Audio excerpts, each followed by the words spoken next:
Okay, welcome back to McNab Chemistry. Today we're going to have a look at synthesizing esters, amides and N-substituted amides using acyl chlorides and nucleophilic addition elimination reactions. Okay, so if you remember back to previous videos, you'll remember that all these synthesis reactions are driven by a lone pair of electrons on the nucleophile and the significant size of the delta positive charge on the carbon of the carbonyl group of the acyl chloride. Okay, remember that delta positive carbon was more delta positive than the equivalent carbon on a carboxylic acid because of the presence of the Cl coming off that carbon. Okay, right, so what we're going to synthesize today, we're going to have a look at synthesizing esters, amides and N-substituted amides. Okay, so just a quick recap of naming compounds. Here's my ester here. That's methyl methethanoate, methyl ethanoate. My amide, CONH2 is a functional group of the amide, and I've got 1,2 carbon, so meth-eth, it's ethan amide, it's an amide, ethan amide. Okay, and then N-substituted amides.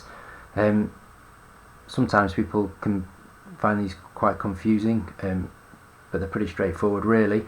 The N-substituted amide, so what made that an amide? The presence of the CONH2 group. So why not substitute one of these H's with something else and call it an N-substituted amide? Well, that's exactly what they are.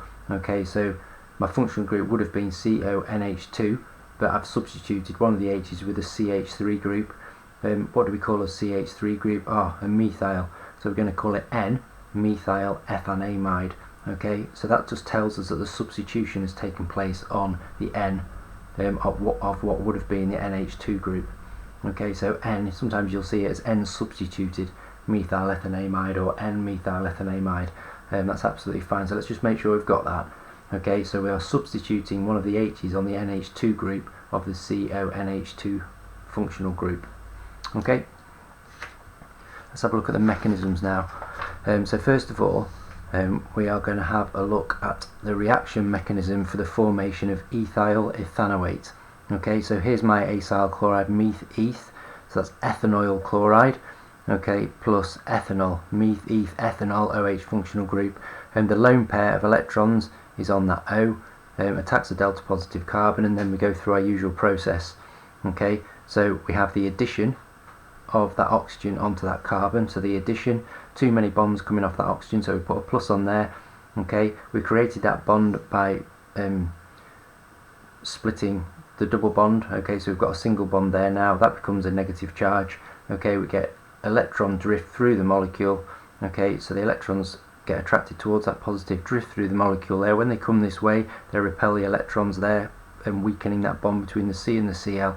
Okay, so we end up with elimination of the Cl minus, okay, and then also we lose the H off there, so we lose the H plus, we lose the Cl minus, or we eliminate the H plus and we eliminate the Cl minus. Okay, and we end up with our ester here. Okay, you will notice, particularly in exam questions, that often these are written in quite a strange way, and one of the tricks really is to just look at the product. You know that you're going to know it because there are only so many of these that you need to know. So as long as you've learnt all the required ones, and there are 4, just look at that, rearrange it and think, right, is it, in this case, is it an ester? Let's redraw it. CH3, CO, O, CH2, CH3, CH3, CO, C2, CH2, CH3, and you can see that is ethyl ethanoate.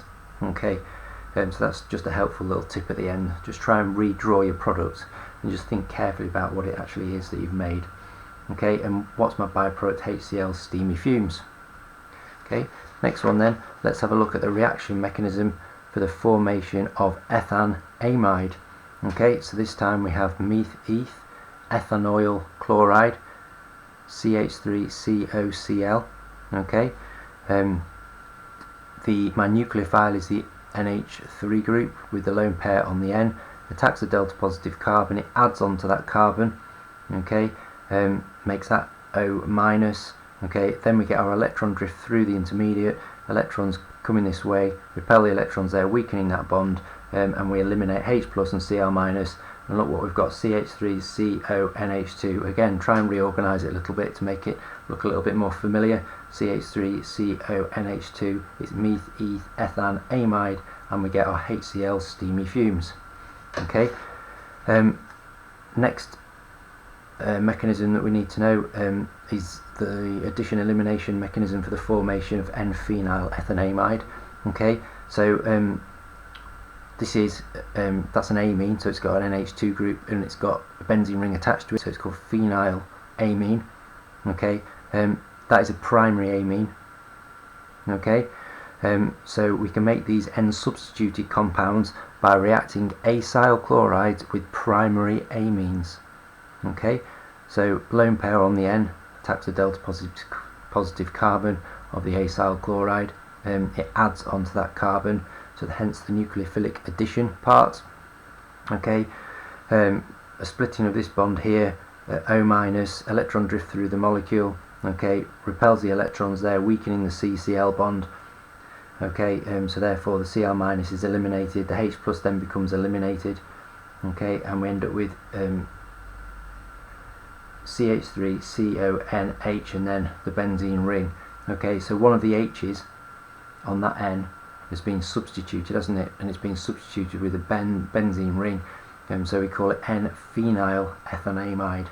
Okay, if I put my finger over that and that was an H there, it would be ethanamide, but it's N substituted phenyl ethanamide. Okay, because that one of the H's on the what would have been an NH2 has been substituted by a benzene ring by the phenyl group. Okay, and then we end up with our HCl steamy fumes, okay, as the byproduct.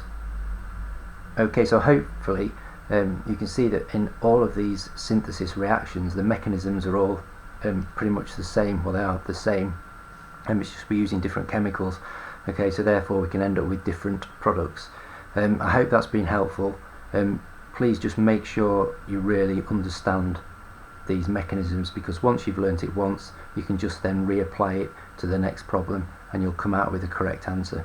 Okay, yeah, I hope that's been helpful. Don't forget to like and subscribe and click on the bell notification to stay fully updated.